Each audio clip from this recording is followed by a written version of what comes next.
Welcome to Safety Spectrum, your environmental health and safety connection.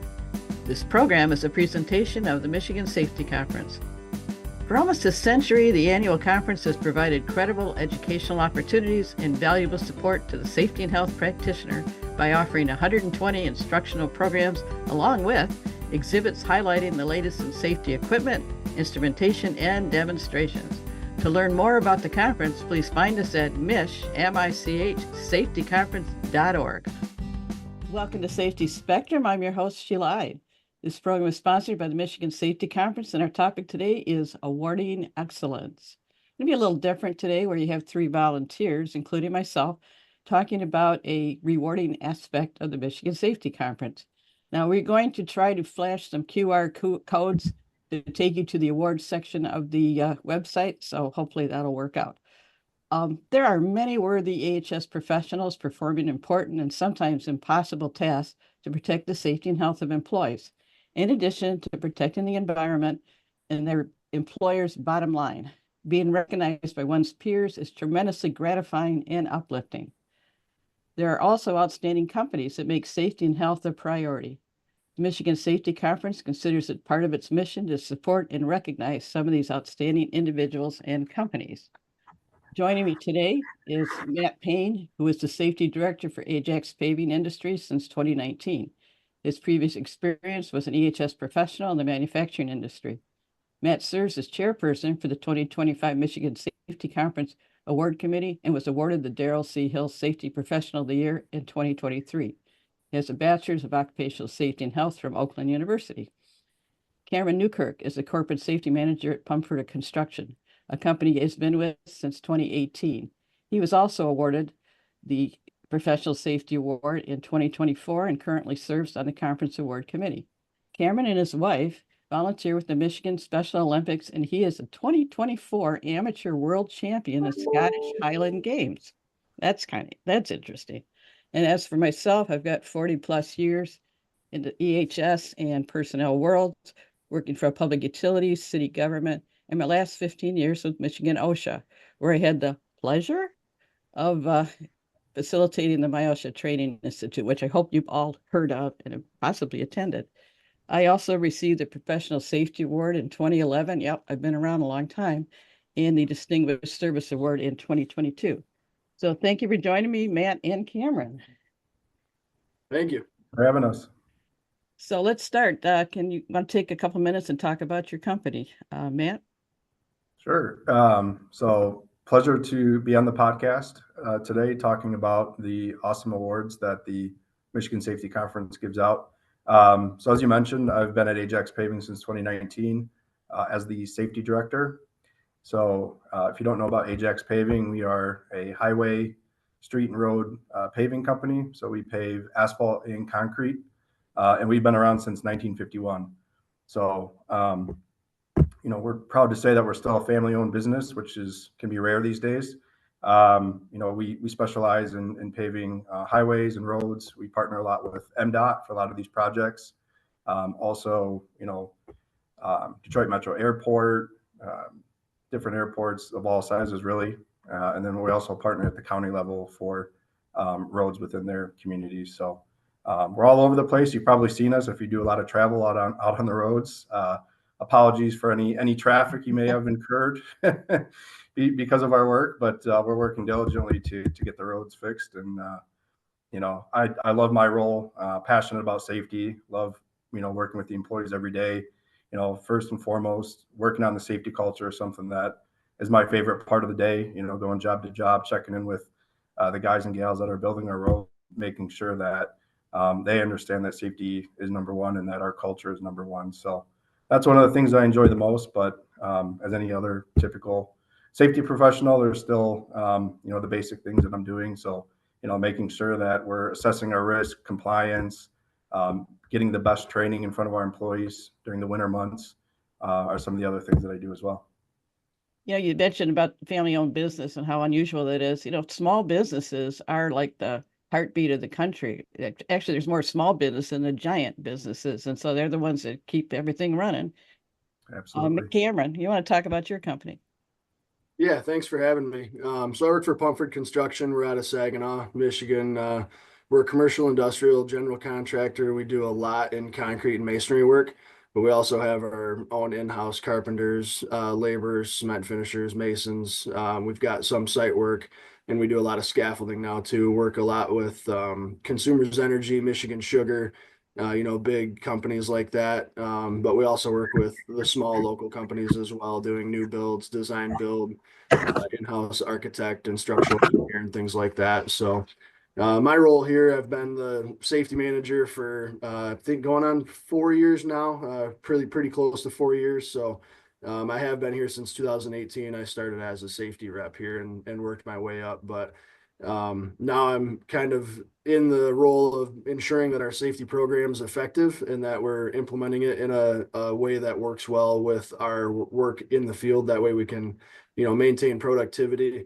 I always tell the guys that if they can't do their job because the safety rules are too stringent, then we're not making money to pay for my salary. So we like to find a really good balance between being productive and being safe. And our guys, I think, appreciate that. And it's nice to interface with them. And like Matt said, my favorite thing is going out there and talking to the guys and coming to solutions together. That way, I'm not just imposing rules on people and telling them how to do their job. They know how to do it way better than I can. And then I just look at it from a compliance standpoint, and we find that happy medium, and it seems to work really well. Yeah, I always find it kind of funny that what they think is the best way to do something or the safest, not because they're trying to make it easier, it's because they know the job. You know Absolutely. what the problems are. So it's kind of funny that that happens. Can you give me a brief summary of the awards that the Michigan Safety Conference acknowledges every year, Matt? Sure. So there's three main awards that will, get into more elaborate detail, but just a quick highlight. There's the Daryl C. Hill, which is the Safety Professional of the Year. But that looks to award an individual that's, exceeding expectations, doing a lot, not just for their organization, but also for the community and safety as a whole. And then there's also the McKinley Workplace Award for Safety, which recognizes organizations that are going above and beyond to ensure compliance, to ensure culture. They're being innovative. They're adding things that their workplace responds well to, and it gives that opportunity to any organization to get that award, and it's a huge honor. And then the last award is kept more specific just to volunteers of the Michigan Safety Conference, which we'll talk about why it's so great to volunteer in a minute. But the Sandra Iron Award looks to kind of recognize one of the conference members that's just been, going above and beyond to participate, get involved in the committees, make the conference just an overall success. How does someone nominate a safety professional for the Daryl C. Hill Safety Professional of the Year Award? Cam? Yeah, so like Matt said, it's meant to recognize somebody for their individual commitment and leadership to safety. If somebody's interested in nominating a safety professional for this award, they can submit a nomination form on the Michigan Safety Conference website. And like Sheila said, we'll try and flash some QR codes that give people access to that website. But to give that person a better chance of receiving the award, I highly recommend attaching a nomination letter or a letter of support that kind of outlines some of their, technical expertise, how they've contributed to safety where they work and maybe outside of where they work as well, because we all know that safety doesn't stop when we punch the time clock at the end of the day. So, recognizing somebody like that and looking for somebody who's really pushing the envelope to get safety to move in a positive direction and continue to advance the industry is really what we're looking for. And if you can outline that as best as possible, that gives somebody a really good chance at being selected.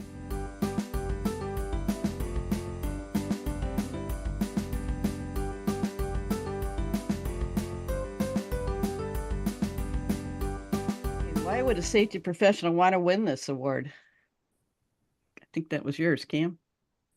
There's a few reasons why this award's important for its recipients. You'll definitely receive more name recognition with your peers in the industry. I can't tell you over the last 8 months how many times I've had somebody come up to me and congratulate me. A lot of people I know, some people that I didn't even know, and I got to meet and kind of learn what they do and where they come from. Personally, winning the award gives you satisfaction that your hard work is being recognized. Safety is a pretty thankless industry where we come in, we might come up with rules or solutions to a problem, and then we walk away and we don't know what the outcome would have been if we hadn't have done that. It's really hard to substantiate the efforts that we put in. But it's great that a company or a manager, somebody can recognize somebody for their hard work, and they can show their appreciation that way.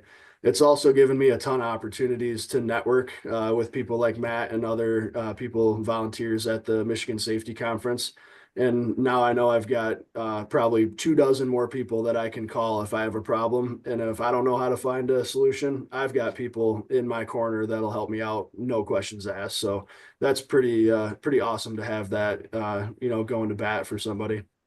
Yeah, I found when I got it, I got some recognition from management. They all showed up for the award ceremony, which was kind of nice. I actually got flowers. So hey, when does a safety professional get flowers for doing their job, right? Right. And it does help the bottom line, I think, a little bit. We talked earlier about how to get people to follow safety rules and all that, and it seems like telling the fact that you have an accident, it causes a lot of money going out. You made a kind of a joke about, it pays your salary, but you have one accident and what does that cost? And time loss, productivity, and doctor's bills, possible fatality, working with a family. I mean, there's some major costs. So having an award for work that's kind of done unseen. We're not really seen until something happens. Isn't that kind of the case with safety people?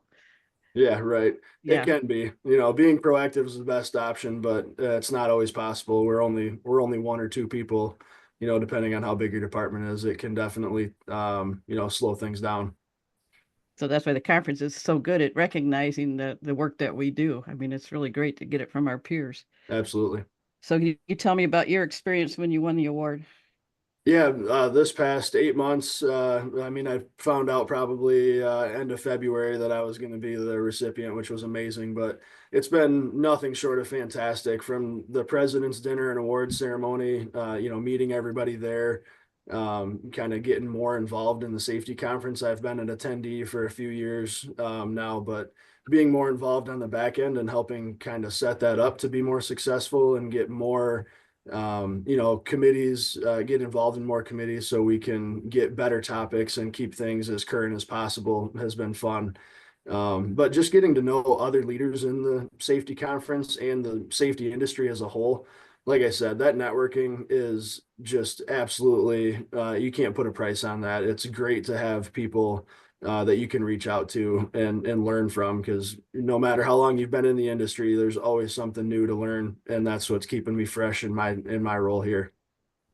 Uh, Matt, do you have anything to add to that? No, I agree with everything both of you are saying. It's a special award for sure, and the event, the President's Award that is put on is top notch. Just receiving that award myself, just in 2023, had a group of our executive team there, and similar to how Cameron was, and we still talk about the fun we had, the memories we made, the people we got to talk with and interact with.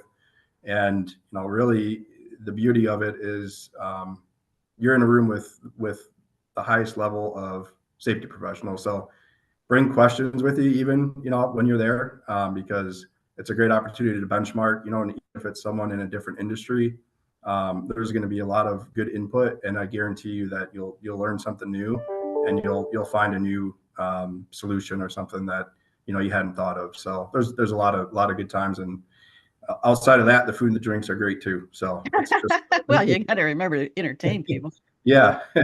Another thought about having your company there when you get an award is they kind of get an eye opener about what we're all about the safety and health movement and how large it is and what kind of people are involved. So I think it's an opportunity for your company to understand on a different level what you do and that you're respected for. I think that's pretty cool. So how does an employer go about nominating themselves for the Henry L. McKinley Workplace Safety Leadership Award? Matt? Yeah. So very similar, right, to what Cameron just said. You easiest way, go on the Michigan Safety Conference website, check out, there's a whole awards tab, get in there, click on it. There's information on all three of these awards. There's already custom fields that are developed. So take all the guesswork out of it. Anything that you need to submit, it's right there for you. So they've made it as streamlined as possible, I think, to get things submitted.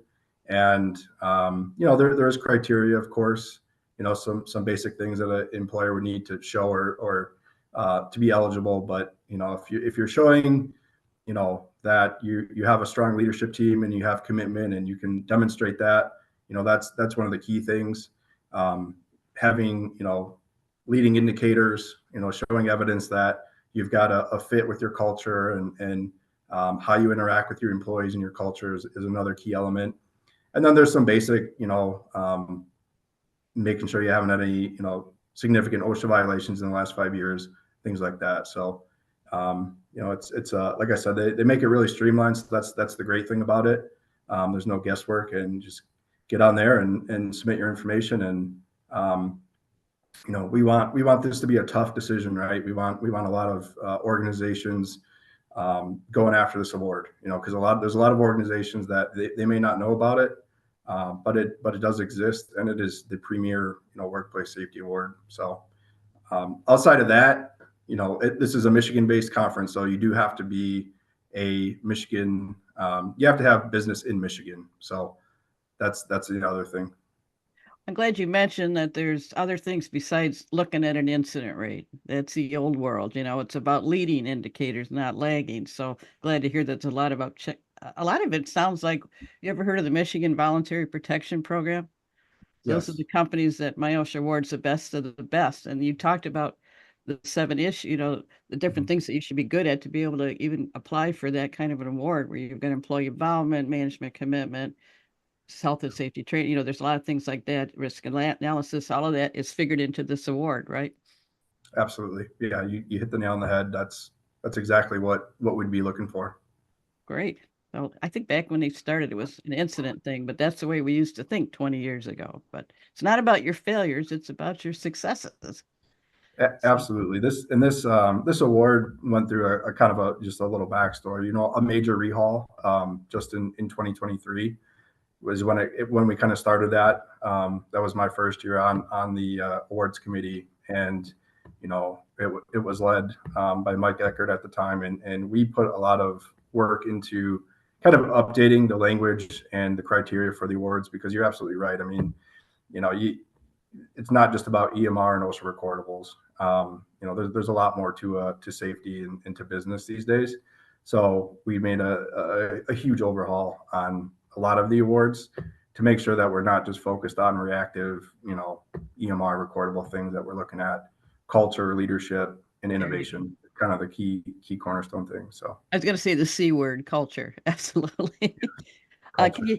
Can you tell us about the last award, the Sandra S. Iron Distinguished Service Award?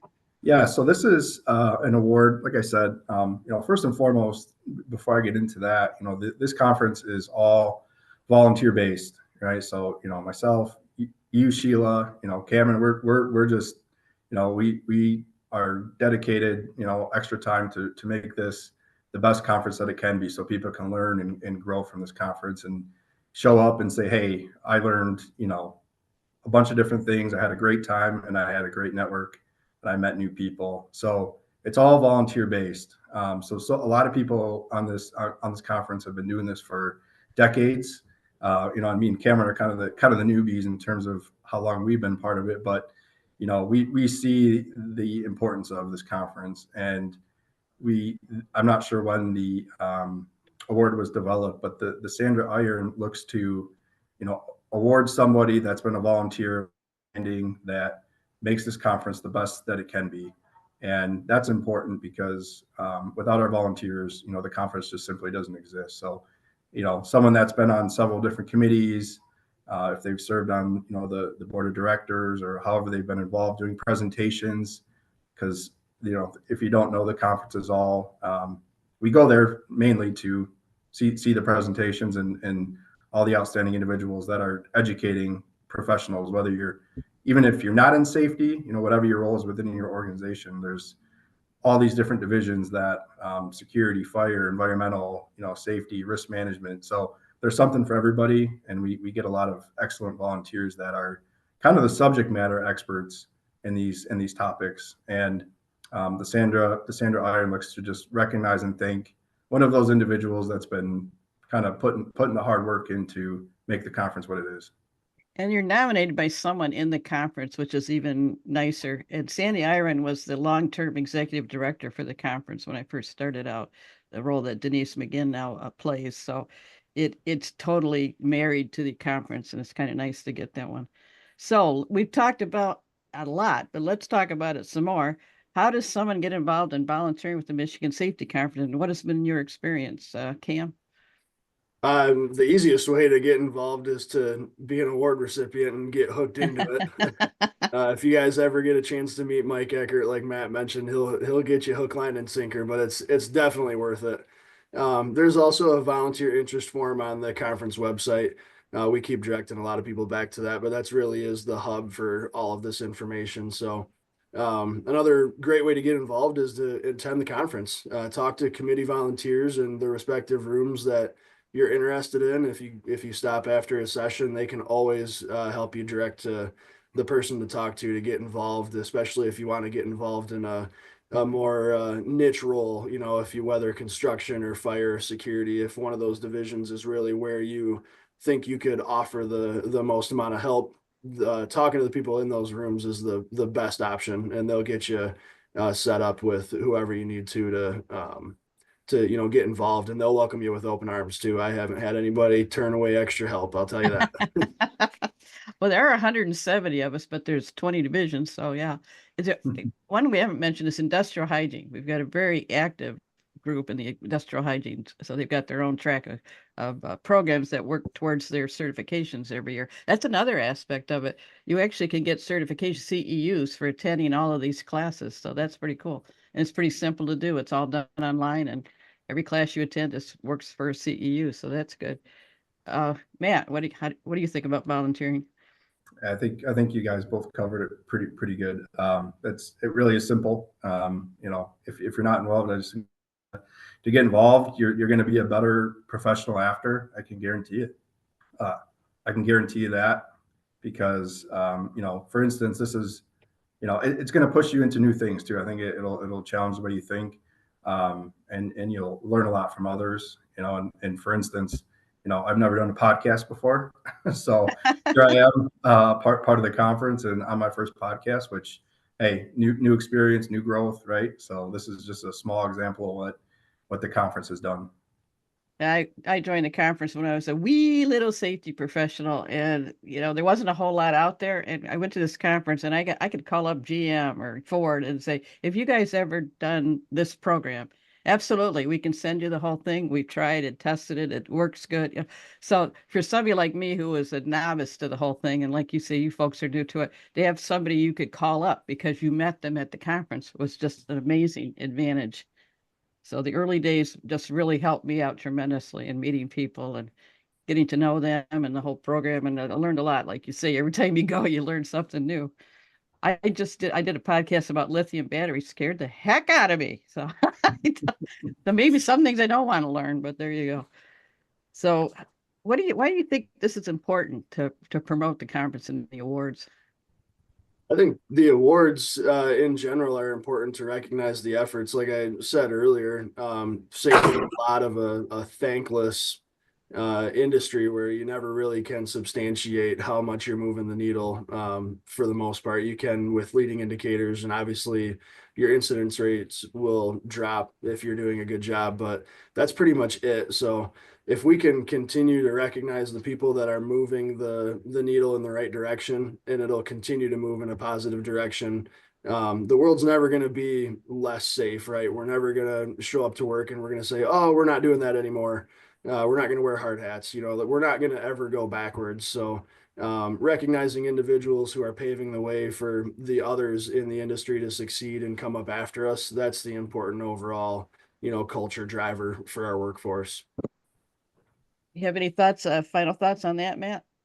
I totally agree with what Cameron said. I mean, without a safe workplace, an organization just isn't going to be, as efficient, as productive as they can be.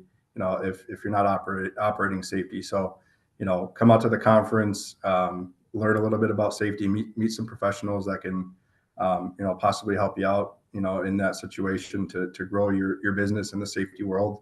And just, the awards. I mean, if you are an organization and you have a safety professional and they're kind of driving excellence and they're staying on top of compliance and trends in the industries, and those individuals are key to your organization. So why not allow them the opportunity to get the recognition, and nominate them for the safety professional of the year? And then likewise, if you're an organization, you're already excelling and you're exceeding at safety leadership and culture and things of that nature, go after that McKinley Award, because it's a lot of recognition. It's great for your business that you be able to go back to your culture, to your employees, and show them, all the efforts that everybody put in to achieve that award. And like I said, both those awards are top tier awards in the state of Michigan for safety. So, winning those is a huge accomplishment. It's something that a person or a business would feel very good about. Yeah, we have 94 years of conferences, so working towards 100. So we've been around for a while. In fact, I was president, unfortunately, during the years of the apocalypse, the COVID thing. So I got to be an absentee president. We did one virtual conference, but we really like the face-to-face contact. The network, it is so valuable. I love that. So, okay, our mission with the Michigan Safety Conference is to enhance workplace health and safety by sharing EHS best practices, provide education, and create a community of experts to help eliminate workplace injuries and fatalities. Recognizing those who go above and beyond is one aspect of that mission. So I hope you'll consider nominating a worthy candidate for these awards.